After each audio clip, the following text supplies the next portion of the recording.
I'm Jim Cuno, president of the J. Paul Getty Trust. Welcome to Art and Ideas, a podcast in which I speak to artists, conservators, authors, and scholars about their work. All to say that seeds have been planted, and unfortunately, chaos has come from those seeds. In this episode, I speak with author Terence Ward about his new book, The Wahhabi Code.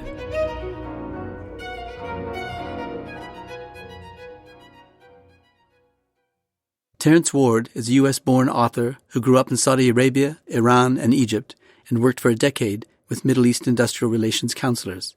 He has written multiple books on the region, is an international trustee for the World Conference of Religions for Peace, and a member of the Middle Eastern Institute in Rome. I took advantage of his recent visit to the Getty to speak with him about his new book, The Wahhabi Code, How the Saudis Spread Extremism Globally. This episode was recorded during a live event held at the Getty Center. Ladies and gentlemen, good evening. My name is Jim Cuno, and I'm the president of the Getty Trust. It's my pleasure to welcome you to tonight's conversation with author Terence Ward about his important new book, The Wahhabi Code. Perhaps you saw the article in yesterday's New York Times about the recent suicide bombings in Sri Lanka. It began like this: when the Wahhabis came with their austere ideology and abundant coffers, the town of Katankudi yielded fertile ground. In this part of Sri Lanka, faith was often the sole surviving force during the civil war that raged for nearly 3 decades. Wahhabism, a hard strain of Islam blamed for breeding militancy, proposed a direct path to God, albeit one that aimed to return the religion to the time of the Prophet Muhammad.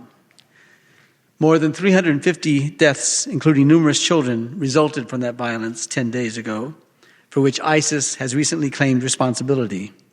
ISIS, the self-named caliphate, which is said to have been defeated weeks ago.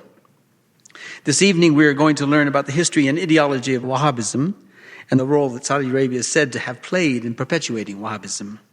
Our speaker tonight is Terence Ward, who was raised in Saudi Arabia, Iran, and Egypt, is now living in Florence and New York. And recently, he published a book, The Wahhabi Code, How the Saudis Spread Extremism Globally, about which he will now speak. Please join me in welcoming Terence Ward. Good evening, Jim.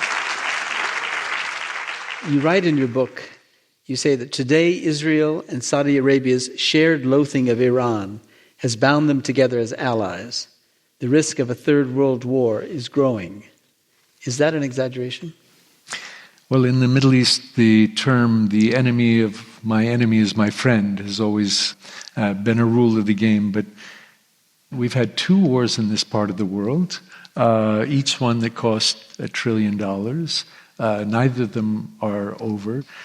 But I'm reminded what Ambrose Bierce once wrote: war is God's way of teaching Americans geography. So, in answer to your question, Cassandra, of course, made the same warnings. It's a stark warning, I realize that. But both MBS and Mr. Netanyahu have been lobbying for an American strike for quite some time. Another fact: no sitting president who is engaged in a war has ever lost a re-election bid. Recent history shows that America is quite competent at starting wars, but dramatically incompetent in ending them. So any aggression will rupture our ties with the EU, we know that, with NATO, certainly. It will provoke conflict with both Russia and, I think more importantly, China. And I bring you back, those of you who can remember, the Gulf of Tonkin incident, which never happened, that provoked our entry into the Vietnam War. Well, here, may I point out where that will be? And this little strait here is called the Straits of Hormuz. And that is where all of the oil that flows from Dhahran and Aramco out, from Qatar out, and from Iran out, and Iraq.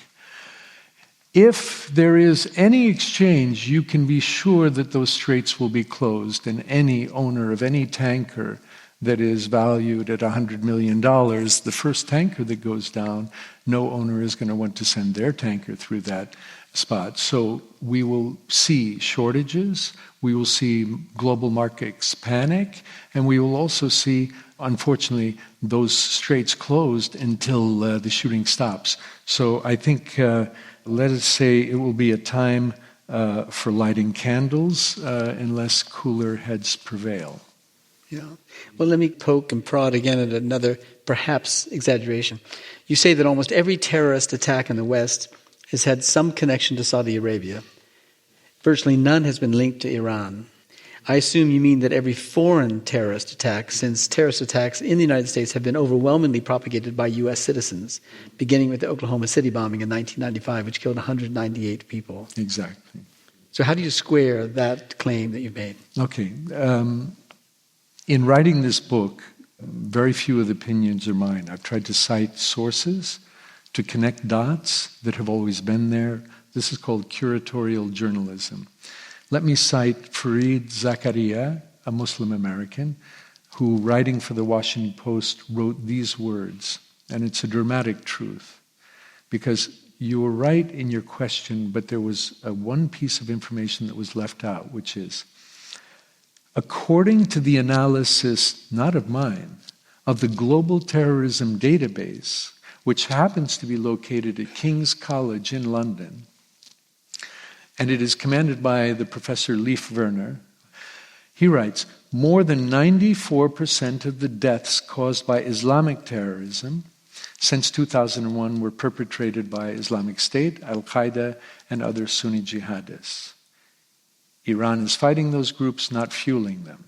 However, almost every terrorist attack in the West, meaning Islamic terrorist attack in the West, has had some connection to Saudi Arabia and virtually none to Iran. And that tells us something, because we are about to careen into a war with Iran, perhaps in the next few months. And ostensibly, our president has accused that country for being the source of all terrorism in the world. And what this information informs us is something far different. Yeah. I guess I just didn't want to let you leave us with the impression that we aren't responsible ourselves for the overwhelming number of attacks on innocent civilians in this country, that this is not an imported problem. Absolutely. Okay, I want you to map out this history that you've given us. You say that over the past 3 decades, the Saudis have launched 5 imperial projects in support of Wahhabism. Pakistan in 1977, Afghanistan 20 years later, Al-Qaeda's financed global jihad, which led ultimately to 9/11, the development of ISIS, also known as ISIL or Daesh, and the development of a network of madrasas in Western Europe funded by the Saudis. How much of this is planned by the Saudis, and how much of it is simply funded by them? Let's begin with the funding and stay with that, because as they always say, follow the money. Let's follow the money. In Pakistan, Zia al-Haq, a military general, takes over for Bhutto, immediately executes the President Bhutto, and installs martial law, and then installs the Sharia law. That, in return, enormous sums of money arrived from Saudi Arabia, the first country in the Middle East to install Sharia law. But along with that, shortly after was the invasion of Afghanistan by the Soviet forces to prop up this socialist government there. At that point, a huge avalanche of refugees find themselves on the Pakistani western border. The Saudis offer, with funding, to create madrasas and to provide imams for those madrasas to teach the young children. That's project number 2, because those young children are called talib in Arabic. Talib means student. Taliban means the students. Flash forward 10 years. These students who have been trained in the Wahhabi doctrine then take Kabul. And in taking Kabul, they install that second, what I call the imperial project. But the third is Al-Qaeda. And remember, it was both American but principally Saudi funding of jihadis were sent there to fight against the heathen Soviets, the non-believers.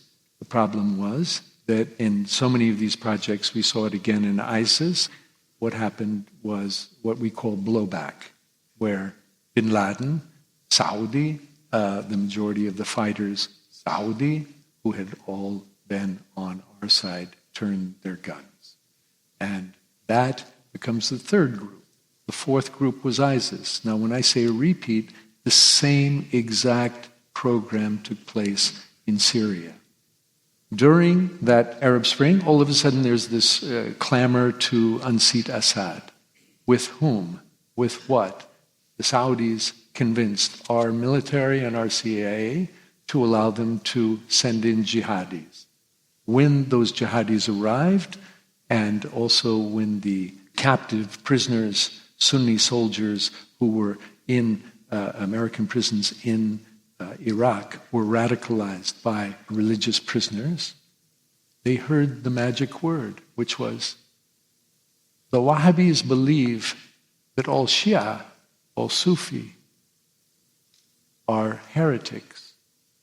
And hence there is, in the Wahhabi Code, in the Wahhabi logic, there is a time to call them kafirs, unbelievers, takfir them, to condemn them, to excommunicate them. And in that action, they can be killed. And this was the fire that lit all across northern Syria. And the last imperial project, of course, is what took place in Brussels, 1967. King Baldwin meets King Faisal in Brussels, asks him for a discount on oil. And why not? In return, he offers King Faisal the tropical pavilion for the first mosque in Brussels. That becomes a Wahhabi mosque because the imams were sent from Saudi Arabia. Within 20 years, there were 77 mosques, Wahhabi mosques, within Brussels proper. All of the young men who went into Paris that day and shot up so many innocent civilians on that Friday the 13th in November of 2015, all came from a little quarter in Brussels called Molenbeek. So all to say that seeds have been planted, and unfortunately chaos has come from those seeds.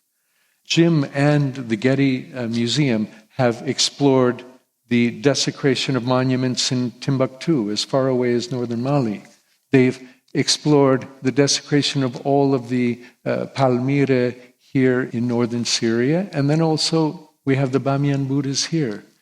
All of these areas represent, from the Al-Qaeda in the Maghreb to the Ansar al-Sharia in Sinai, which is an offshoot of ISIS, to Boko Haram here in Nigeria, to the Al-Qaeda in southern Yemen, or even Al-Shabaab in Somalia. All of those groups adhere to the Wahhabi creed. They will call themselves followers of Abdul Wahhab. The fact that it is also the state religion of Saudi Arabia is problematic, but Saudi Arabia in herself has a different context of faiths. If you go to the Far East, where all the oil sits and where I grew up with my brothers and our parents, all of that oil is on Shia territory. And if you then travel to Mecca or Medina, well, all of that is Sunni. And to say Sunni means it's very different from the Wahhabi tradition. And if we go through, let me just briefly expose to you some of these images of what is the fashion that you see in Saudi Arabia. The ladies are typically from head to toe covered.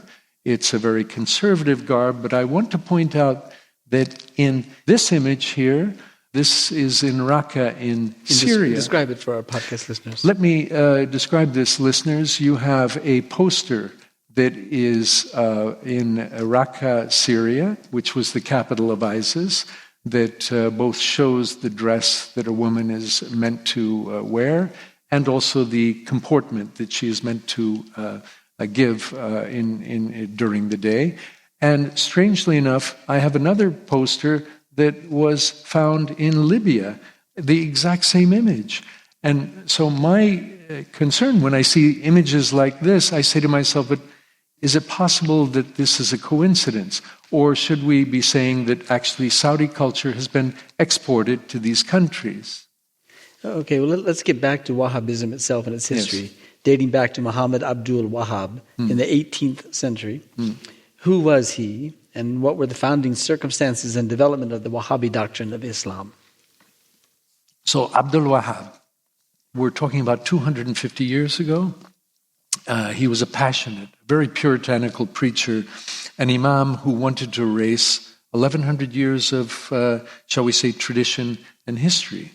And you could even argue culture that had flowed into Islam over the years. Abdul Wahhab saw the practices that perhaps had come through the Ottoman period or through the Persian Gulf. He saw those as pollutants. He saw those as sort of what he called bid'ah, innovations that had entered into the faith. His idea was he wanted to clean it completely, which means go right back to the book and impose a very sterile, a very rash, a very puritanical view. From what position? I mean, where did he have that influence? What he did was not only prohibit dance and music, he also prohibited the idea of praying for intercession. In the Catholic faith, you have people who pray to the Virgin Mary, they pray to Saint Antonio if they lose their keys, if they're going on a trip, they pray to Saint Christopher, who never existed, but that's another story. But in the end, the idea of, say, the Sufis pray to their teachers. They have temples, they go, they make music, they will chant together. The Shia tend to pray to their imams, their fallen saints. They ask Hussein or Ali for protection. Or Fatima, the daughter of Muhammad, is frequently sought after. The Sunnis will pray to Muhammad. In fact, they celebrate his birthday. Abdul Wahhab says, all of this is mamnur, forbidden. All of this is actually shirk. And this word is terribly important as we go forward. Shirk means idolatry. A shirk is an idol. And to actually pray to an idol makes you a kafir, an unbeliever.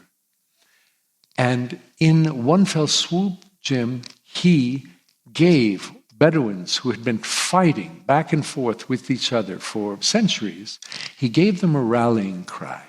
He gave them a license to attack their neighbors, whether they be Shia in the east or the Sufis to the west.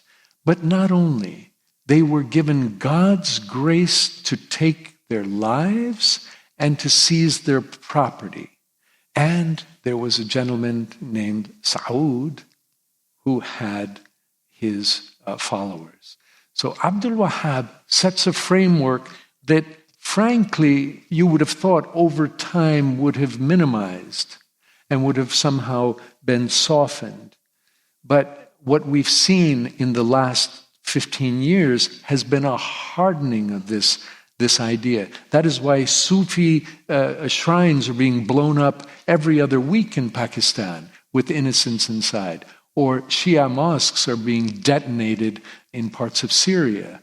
Or the Copts are being attacked in Egypt. This is totally new. It has never happened before, this inter-Islamic destructive forces. So the Wahhabis, in their purest state, will say that we are the true Islam and everyone else is a fallen Muslim. And if you look at the writings of ISIS leader Baghdadi, he says that. We are the pure Wahhabis. The ones in Saudi Arabia have fallen. They've gotten soft. They drink, they smoke, but we were the pure ones. The first 12 books printed by ISIS, 7 of them were the teachings of Abdul Wahhab. When the schools, all of the curriculum had to be burned when ISIS troops came in and took over towns, they had to replace it with something. What did they do? Well, they didn't have the books, did they? They couldn't have had their books. So they simply imported the books, the curriculum from Saudi Arabia. what happened in the past, sadly enough, has informed all this violence in the future. And I just end by saying the first two major excursions out of Saudi Arabia to attack these so-called non-believers were in 1802 when the city of Karbala was seized by 10,000 Wahhabi followers with the Saud leader charging the way. The shrine of the grandson of the Prophet was ransacked. All of the gold was stolen. All of the diamonds, all the jewels in the shrine were taken. The city was put to the sword. They went to Najaf. They did the same thing, where Ali, the caliph, the fourth caliph, his tomb lies. And the same thing happened in Mecca. About 4 years later, they sacked Mecca and destroyed shrines, they destroyed tombs. This obsession with shirk and idols lies behind the whole theme of our talk tonight. So I want to round out some of this and give some framing to it, because there's something I don't quite understand about it. So isn't ISIS, in its claims to have founded a caliphate, contradictory or at least competitive with Wahhabism?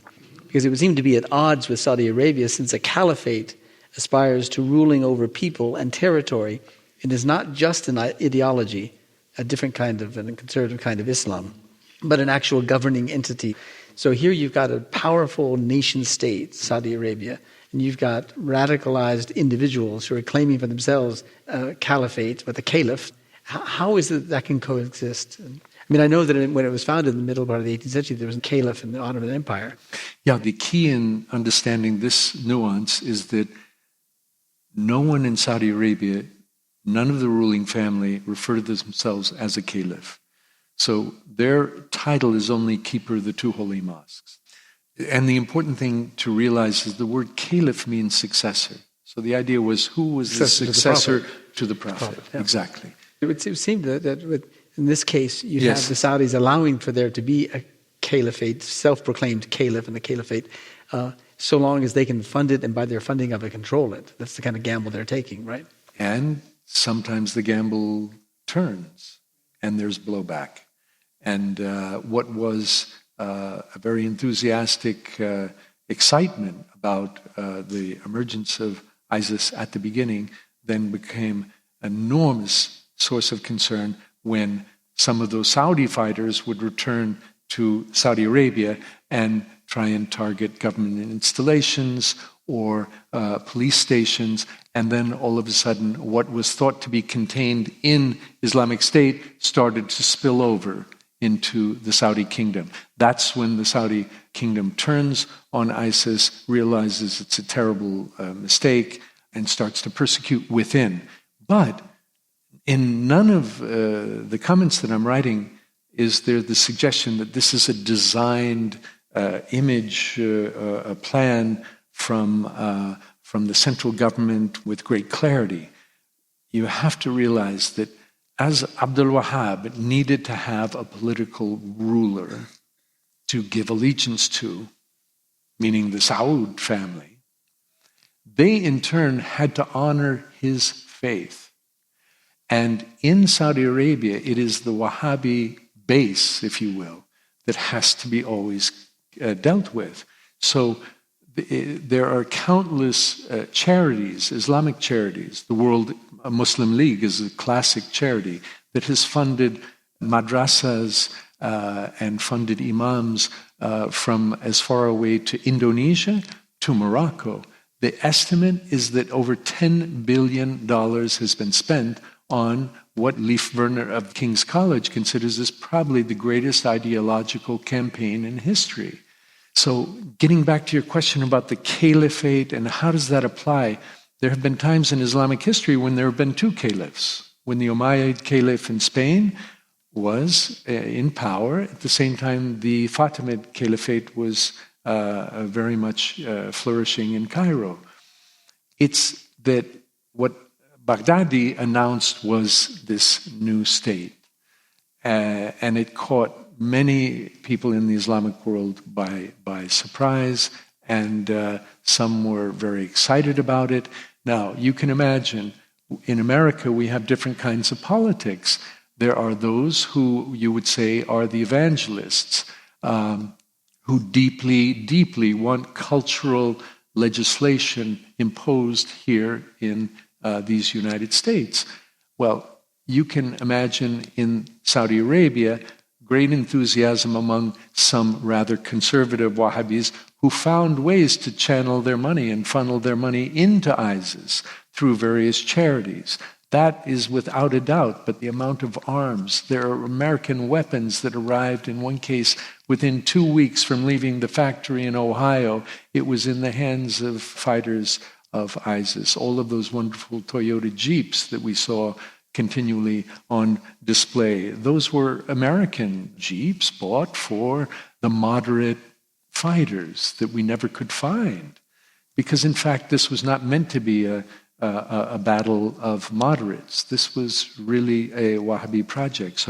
So these two could coexist, but the caliphate of ISIS, in its strength, really wanted finally to go into Saudi Arabia. Yeah. So what keeps Saudi Arabia from proclaiming itself a caliphate? Cannot, couldn't. I mean, impossible. First of all, there's no lineage with the Prophet at all, none. And that is always one concern. Also, remember, Mecca has only been in the hands of the Saudi regime, the Saud family, for only 94 years. It has been a very short period of time.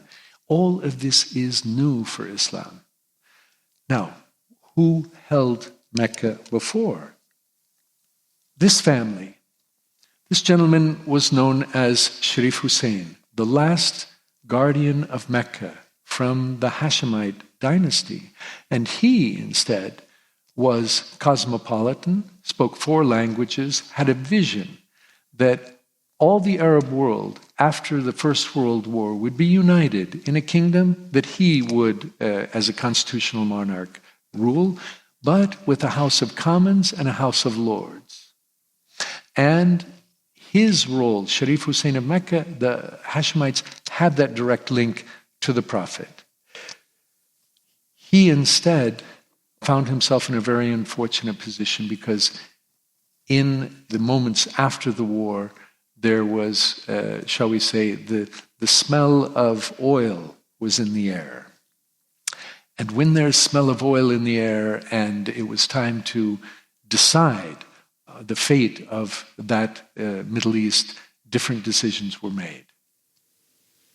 So he started in 1924. That's Yes. the Saud family comes to power, right? Oil comes in the 1930s, or not Yes. as early as the 20s, the 30s.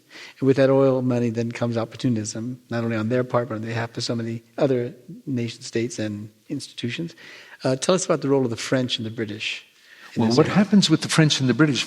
It's one of these moments where I say, oh boy, the journalists are outside, but shouldn't we sort of divide this place up? I mean, why don't you... After World War I, 1918. Yes, at Versailles, after the First World War, the decision is made.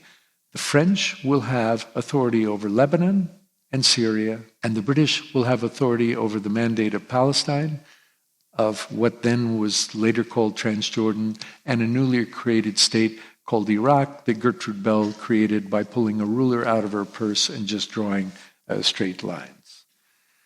Now, when our friend here heard about this betrayal, because remember, when Lawrence of Arabia rode, he wasn't leading the Arab revolt.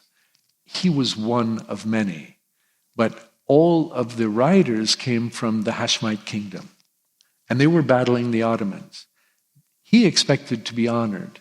Instead, what the British did was to tell the Sauds that were in Central Arabia, do not attack our eastern borders. Do not attack Kuwait, which was a protectorate. Do not attack the crucial states, Abu Dhabi, Dubai, Sharjah, Fujairah, all of those crucial states. Don't touch Qatar. That also is a protectorate. But you can turn west, old boy, if you wish. And so the warriors, the Ikhwan, or the Wahhabi warriors, came into Mecca and they take Mecca for the first time. They have the entire city in their hands. And it's then that the second wave of destruction begins. They destroy the house of Fatima. They destroy the house of the wife Khadija. They go into the great graveyards in Medina where all of the family of the Prophet were buried. And of course, for centuries, pilgrims would go and perhaps say a word at their grave sites, all leveled, absolutely blown apart. And if you think about the betrayal that the British did, in order to protect that interest of money that would be coming with the new discovery of the oil, Churchill at that time had already shifted all of the Royal Navy from coal to oil. So this was key for the Brits. And the sacrificial lamb was Mecca, because our Sharif Hussein also, as we say, read the Financial Times. And if he read the Financial Times, he probably would have done different things with his money. And he probably would have been a different kind of monarch. And the whole Middle East would have looked terribly different than it did today, perhaps a bit more independent. And, oh, I'm sorry, we can't have that. And so Mecca finds herself, a city that used to have, for 1,000 years, Sufi communities living within the midst, where there would be music and drum beating and dancing into the night with chants, where you had people coming from as far as Samarkand to Java to find their little community where their sacred teacher was buried. This mystical Islam, which views all of life, all of nature as sacred, as God's creation. All of that is wiped out under the Saudis. Under the Wahhabis, destroy it, because that is where worshipping of idols takes place. This is Mecca in 1890. You can imagine how the city really was the center of, one would even argue, the Sufi universe, because in Islam, the popular traditional Islam was this larger Sufi beliefs, these popular beliefs that have been handed down in each culture, whether it be in Tunisia, whether it be in southern India. These are images that I'm showing you before the conquest in 1924. And you can see how it was a very medieval city, fortified city, but all of these were destroyed. And these were shrines for the various members of the Prophet's family, and all of them were razed to the ground. And this is Mecca as we see it today, a city that is almost vertical. Huge high-rises, parking lots on top of Khadija's home, as I mentioned. And in this center is just one massive shopping center after another, after another, after another, all of the past erased. And for most Muslims, they will lament to you and with you if you ask them, how do you feel about the present state of Mecca today? There are very few who speak terribly proudly about the Big Ben clock tower that stands above the Kaaba that you see here. Well, tell me then, having painted this picture of the Saudi regime, tell me what you think about the West's economic and even political self-interest in Saudi Arabia, and how they have kept Western leaders from criticizing the Saudi leadership, and in our case, our government's case, in denying the killing of the Saudi journalist Jamal Khashoggi. Well, that's really where the dots start to connect. The British, of course, after the Second World War, realized they could not contain all of their empire. And so FDR, on a naval vessel, the USS Quincy, meets in 1945 Abdul Saud, who is the founder of the Saud dynasty, of the Saudi kingdom. On that boat, two things are agreed. The first is all that oil will flow freely and openly. In return, the family, Saud's family, will be protected. And that Quincy Agreement has been held by Democrats and Republicans till this day. Also, every administration has honored that agreement. The British, of course, had nominated Abdulaziz Sir. But let me frame this. If I was to tell you, in Washington, D.C., There are at least 10 PR firms, all the best and the most costly, on the Saudi payroll. How many lobbyists would you imagine are on the Saudi payroll? By lobbyists, we're talking about ex-senators, congressmen, military generals, captains of industry. Any number? 146. The amount of money that is paid by Google to influence our Congress last year was a staggering sum. The Saudis paid more than 3 times that amount to influence our opinions here in this country. So I think what we can argue is that, yes, we may not have seen the dots connected, but there's a reason. And the stories are killed in editorial boardrooms. The truths are hidden. Dots are not connected. And sleights of hand are offered. Instead of invading one country, we invade another country, for instance, when we invaded Iraq. So I would say between the arms manufacturers that are profiting so greatly by what they sell, by this Quincy Agreement, and by the money spent by the Saudis, this silence has remained fairly intact. I want to have a chance to ask you the most important question of all, the origin of the book, and how it came about from the conversation you had with your niece. Well, that's a story that actually gets to the heart of the matter. This is not my obsession by any means. It is a part of the world that I know and I've been troubled with. I have a lot of Muslim friends who have been heartbroken over what's been happening, and they're absolutely shocked to realize that 1.5 billion Muslims have been accused for the work that could possibly be put at the hands of just a few. And my niece in Florence came to me one day and she said to me, Uncle, what is happening in that part of the world? And I told her, look, I realize you're worried, and it had just been after Paris and all of the massacre that took place in Paris. And she said to me, can you please help my friends? They're also nervous, they want to know. And I said, fine, come back in a week and I'll try and tell you what I know. And when I came back in a week, I was told to go into this large archive, and I was perplexed by that. But when I entered inside, Jim, there were 70 people there. And in front were the 3 young girls, right, with my niece Fioretta and the 3 friends of hers in the front row. And I thought, my God, what's happening here? Look at this anxiety that's crossing all the generations. And I started to speak, as I'm doing now. I showed the same images to help them understand that this wasn't something that just happened, but actually there were roots. And then my brother-in-law said, you have to write this down. And I wrote it it was translated, of course, in Italian, and I went to various schools and helped them.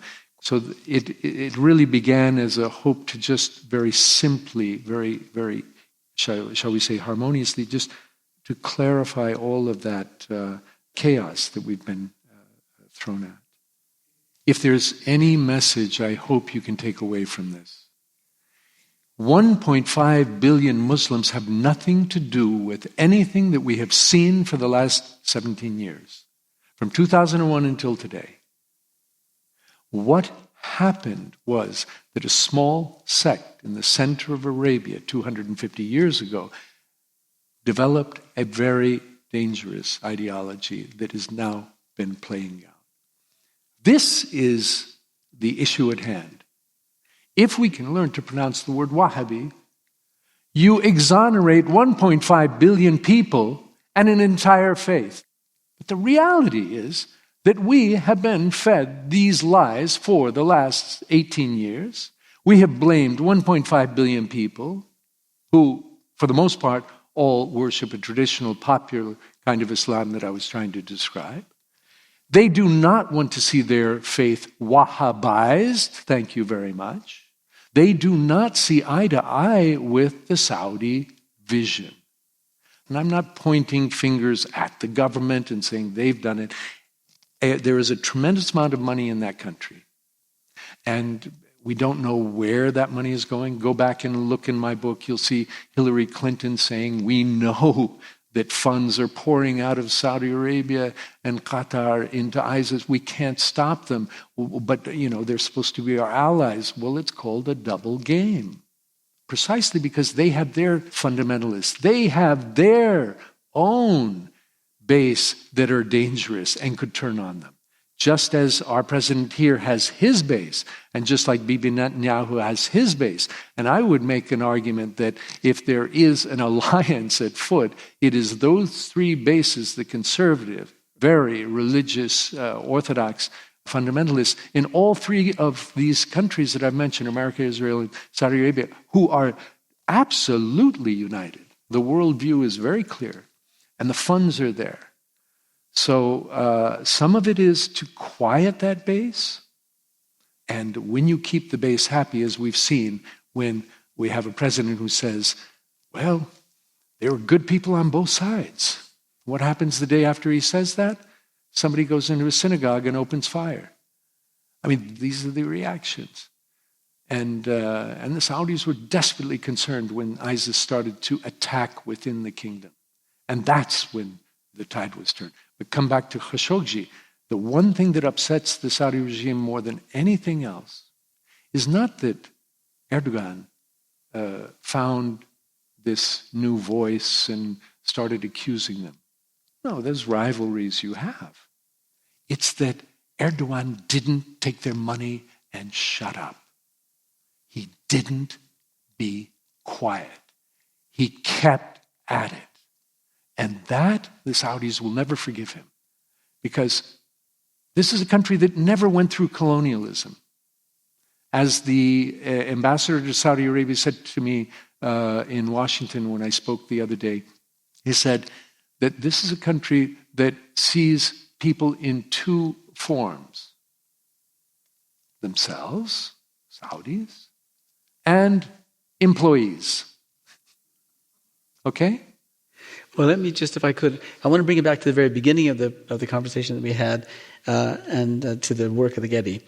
Zahran Hashim, who's the alleged organizer of the attacks in Sri Lanka and the founder of an organization called the National Tawheed Jamaat, is said to have organized attacks on Buddhist sculptures, lopping off parts of their faces and hands before he got involved in the attacks that resulted in those more than 350 deaths.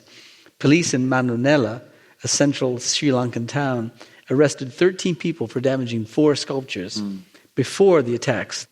The question many journalists have asked is, what relationship is there between the two kinds of violent attacks on cultural heritage and on the lives of those who profess a cultural identity with those cultural heritage and what they represent? For the better part of 3 years now, the Getty has organized many meetings with a wide range of experts who can help shed light on this perplexing problem. We've talked with cultural historians, museum directors, archaeologists, ambassadors, military leaders, security experts, political scientists, medical doctors, humanitarian and civil society leaders, and the former Director General of UNESCO, Irina Bokova. We have published 2 occasional papers on this topic as part of an ongoing series of papers on cultural heritage policy. And you can download these papers via our website at www.getty.edu/publications/occasional papers. And our goal here in all these conversations, all these meetings we've had, with another one coming up next week, and with the publications that we've produced, is to develop and publish a legal and political framework for the protection of cultural heritage for all of the reasons they deserve protection, including, as we have learned tonight, because there is a direct link between the destruction of people's culture and the murder of the peoples themselves. It was said by Heinrich Heine in the early part of the 19th century, a German Jewish poet, said, first they burn the books, then they burn the bodies. And there's a direct link, which I think can be demonstrated, about the willingness to destroy a few Buddhist sculptures and then ending the lives of 350 innocent civilians thereafter. Anyway, Terence, that's why we've asked you to come here and to illuminate this story on the Wahhabi Code for us. So thank you, Terence, extremely much. Thank you all for coming. Thank you.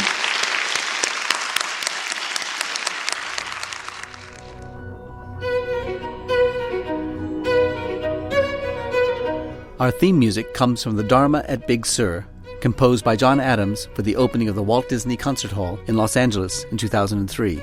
It is licensed with permission from Hendon Music. Look for new episodes of Art and Ideas every other Wednesday. Subscribe on Apple Podcasts or Google Play Music. For photos, transcripts, and other resources, visit getty.edu/podcasts. Thanks for listening.